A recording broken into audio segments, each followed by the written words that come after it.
السلام علیکم ورحمۃ اللہ وبرکاتہ۔ پانی میں مرا ہوا جانور پایا گیا تو کیا حکم ہے؟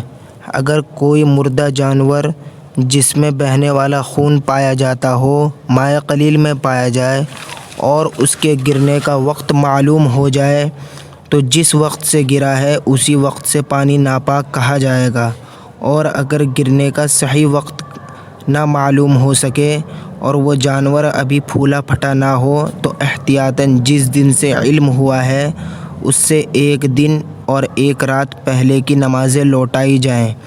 نیز اس صورت میں جو کپڑے وغیرہ دھوئے گئے ہوں وہ بھی ناپاک سمجھے جائیں گے۔ پھولا پھٹا جانور پانی میں ملا تو کیا حکم ہے؟ اگر مائع قلیل میں خون والا جانور اس حال میں پایا جائے کہ وہ پھول اور پھٹ گیا ہو اور اس کے گرنے کا صحیح وقت معلوم نہ ہو تو احتیاطاً 3 دن اور 3 راتوں کی نمازیں لوٹائی جائیں گی۔